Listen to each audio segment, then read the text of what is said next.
Welcome back. Stasa23 here, back again with some knife therapy. And today is a highly anticipated blade. I can't remember when they first debuted this, but this is the Spyderco Smock. And for those of you who don't know who Mr. Smock is, he started out as a knife modifier. I think his background's in design, like graphic design. And he did modifications for a long time. He's very noted for his mods he did on the Quakens, the non-flipper Quaken, where he did a little cutout, kind of like it's done on this blade, to make it a flipper. And then he's very noted for making his mini Southards. And he finally, just like the evolution of most of the modifiers, became a full-time knife maker. And this is a collaboration piece. This is designed after his custom SK23 model. And let's get started. It comes with a little education. You can pause and read this if you want, about Kevin, the materials based on SK23, maintenance, and the knife. I always like this, that Spyderco has that. Just a nice little touch. And I picked this guy up at Knives Plus, another good place to buy your knives from. I like to try them all out. Knives Plus also sells like modded knives as well. So let's get started into the knife. The thing that made this knife I think peak on a lot of people's radar, besides the design itself, was the innovation that Smock did with the compression lock. And he made me more willing and more excited about buying a compression lock knife, even more so a compression lock flipper. Which, if you've owned any of their compression lock flippers, they're not the greatest in the world. Most of them suck, let's just be honest. But what he did is they basically flipped the compression lock over on the other side. Instead of having to pull the little lever, you now have a button, like a button lock, and it pushes that compression lock bar. See it right there? It pushes it over and allows you to release the blade. Very, very cool. And it allows you to keep your finger completely away from the blade path, and it's a lot easier to work, with, especially somebody like myself with bad dexterity. So let's get some specs out of the way. You have an overall length of 8 inches, so nice full-size EDC. You have a 3 3/8 inch blade. You have a 4.5 inch grip area, and I'm going from here to here, being that you can kind of grip it all the way. The thickness of the handles is 0.45, so a little bit below average, nice and thin. Your width in the closed position is 1.13 inches, and your stock thickness is 0.117, so not overly thick. Your thinness behind the thinnest portion of the edge is 20 thousandths at 15 degrees per side. And I'll say right off the bat, I was starting, as soon as I get them, I usually test the sharpness, and I chop up a few cardboard boxes, some thick ones, just to see the resistance on how this knife's going to cut. And this is the sharpest Spyderco I've ever gotten out of box, hands down. I mean, like, screaming sharp. And I've already, like I said, chopped up some cardboard boxes with it, and razor sharp. Let's say. All right, let's dive into this thing a little bit closer. You have this hollow ground, which it's got a deep hollow in there. Warney / reverse Tontos / sheep's foot, whatever you want to call it. Blade shape of CPM S30V with a satin finish. You have horizontal on the flats and vertical on the main bevels. Nice and reflective fingerprint magnet. This guy is produced in their Taichung, Taiwan factory, and we all know that that's some of their best Spydercos produced in that factory. You have very, like, minimalized billboarding on this knife. You know, you got your normal spider, you got small font on that Spyderco, and the CPMS 30V super tiny. I like seeing that. And you have the maker's mark right here. I love that geared pattern with the gas mask look over here. That's super cool. And the Tai Chung Taiwan. You have somewhat of a forward finger choil right here cut out. The main reason for this cutout right there is to give you clearance for this button. See if I can show you whenever it's closed. That's the portion that is cradling around the button right there. So if you're wondering why, you know, it looks kind of awkward right there, that's why it's that high and that far up.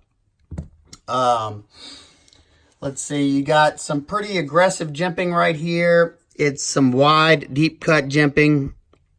And it's, like I said, it definitely catches on to your finger. You have a nice chamfer right here, so you don't have any sharp areas on the top of the spine that you don't want. Let's close this guy up. This guy has super fidget factor going on. You have a flipper right here that works just fine. And you can access the thumb hole by slow roll, Spidey flick. You can thwack it out. The detent is dialed in very nicely. And while we're talking about detents, this guy has two detents. Not set up like the Emerson detents. This is a detent. You have your normal detent on the compression lock. And let's see, I don't know if I'll be able to show this. Let's see. Too bright. Oh, even brighter. Let's see here. Maybe close it. Maybe it might be a little easier to see. I don't know. It's gonna be hard to show. See on the bottom portion of the blade right there, you have a detent ball, and what that detent ball is there for is so this knife doesn't drop. It doesn't. Whenever you depress the button, it doesn't just drop down. And they did that just, you know, so it wouldn't, you know, it's an extra safety feature. And I know it seems like it's helping the flipping action as well, because this thing has really good action. It is riding on bearings, so that is also, you know, excelling the action as well.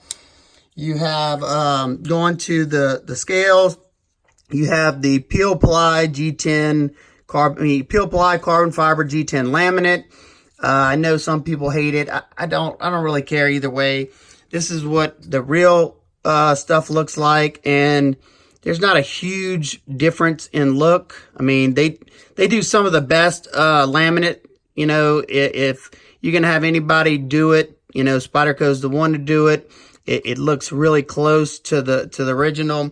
And the one good thing about the laminate, Peel Ply laminate, is it offers a good bit of texture. I wouldn't say it doesn't offer more grip and texture as the real stuff, but it offers more texture than, say, the Capara, but, you know, that's a smooth satin finish carbon fiber.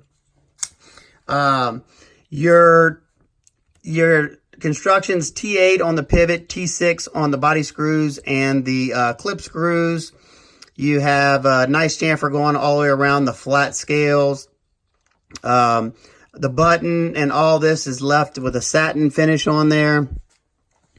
You have a nice window going straight through. You would better see that, but the clip is covering in the back side, but it is going through on both sides. Those are also, you know, contributing and lightening up the knife, which is a nice touch. You have tip up left or right hand carry. And you have a nice, huge lanyard tube hole, whatever you want to call it. Let's see. Let me see. There was something else I wanted to talk about. Like I said, the action is really, really good on this guy. Ergos back here. It's probably the best ergos you have right here in this grip when you choke back like that. This grip's pretty good. Your reverse grip is not too great. And something I noticed right off the back I was using is this pinch grip. I put my finger in that hole, or that scrape grip right there works really well with this knife. It's just nice and comfortable. The pinch grips to me were very comfortable, and I like having that precise point right there for, you know, scoring stuff and breaking into packages so you don't go too deep in there. Let me show you a few quick size comparisons, and I'll try to get you a weight, and then I'm going to talk about some of the things that I would have definitely liked to see different on this knife. Let's see. First one up to bat is the Spyderco Capara. The Capara is about a 1/4 inch longer, but these two are about the same thickness in handle and in blade. They might have the same exact blade stock. I didn't measure them, but the handles are pretty much identical in thickness, except you have this contoured and this is flat. Next up to bat is your Benchmade 940. And these two have very similar looks. You got that same blade shape going. They're both slim. They're both about the same thickness in the handle. So they feel somewhat. Now the 940 has much better ergos in my opinion. Here's a budget option for you that resembles it a good bit in the blade. This is the CRKT LCK in the reverse tanto, but it's a good bit shorter. Here's one that's about the same exact size. The Benchmade large Griptilian. These two are almost identical, if not identical in size. Same size handles. Yeah, they look pretty much identical, except the grip is a good bit thicker in the handle. And one more last one is the ZTO 609. And it's a good bit shorter. Alrighty, let's get a quick weight on this guy because it feels rather light. Your balance point is right here in this choil area. That's why it feels to me, you know, in that sweet spot, choke back right here. But let's get a quick weight on this guy. 3.65 ounces for an 8-inch knife. That's excellent. Especially when you have the stainless liners and stuff like that. That's really nice. So let me get into a few of my nitpicks and complaints. And before I get started with these complaints, I'm just going to tell you I like the knife. I like the knife. There's just some things that I don't love about the knife. And the first one is the forward finger choil. You know, when you're choked back right here, you're a good bit a ways from that blade. I don't have a ruler near me, but I mean, you can see it's far. So you kind of want to get choked up. Now you do have a flat section right here. You can choke up right here, but it's just not that comfortable. But I did use that whenever I was cutting some thicker cardboard TV box. And when you do choke up right here, it's almost like you got to like pull back on it. It's an awkward feeling.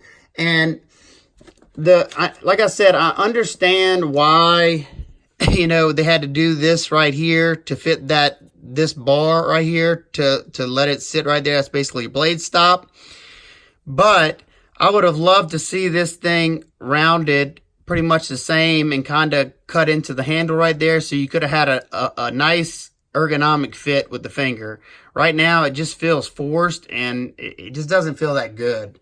I mean, it's something I'm sure I could mod myself, but it would have been nice to see it come like that out of factory. And that's why I said the ergos are just okay.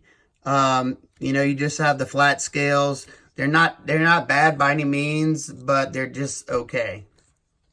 And like I said, when in that choked up position, it really just feels awkward in hand. Maybe whenever I do the full review after I've tested it a while, maybe it'll become natural after I use it. But as of right now, it just feels okay and awkward up in the front. The jimping on this guy to me is uncomfortable, but I mean, y'all take that with a grain of salt. But usually that wide cut jimping, I'm not a jimping fan, but Spyderco, you know, has some of the best jimping when it comes to, you know, grippiness. Like, I would have loved to see this type of, you know, fine jimping up here. It's effective, and it's not as painful as something like this, or just do away with it altogether. This is something that I'm really surprised to see. I don't really understand why, but why is there no jimping right here? It just feels, it's not that comfortable for me to flip. Once again, take that with a grain of salt, because my hands are not like most, but it's just not the most comfortable, you know, knife to flip. And it's like, I think the comfort is from sliding back whenever I'm going to flip that, especially when my hands get sweaty. It'd been nice just to see some of that same fine textured, some of this same fine textured jimping just along there, right? It wouldn't have to be much, because it just enough to catch that finger, so you can kind of catch that corner right there. I don't know, just a thought. Y'all tell me what y'all think about that. And this is just my opinion, but I would have loved to see that lanyard hole going vamoose for a couple of reasons. One, you already have these aesthetic holes right here, and then you have these holes right here for the ambidextrous carry. I understand that, but then you have this third hole. It just looks out of place. I wish I would at least chamfered it to make it look like it was supposed to be part of that. And the biggest thing is, if they would have did away with that dumb lanyard tube or, you know, hole, they could have placed this clip all the way to the back, and it would have been just fine without a deep carry clip. Now, something I noticed right off the back, I right away when I got it, I went to swap it with my Casey Lynch deep carry clip, this one right here, and I didn't like the way that one fit, so I went to my MXG Gear clip.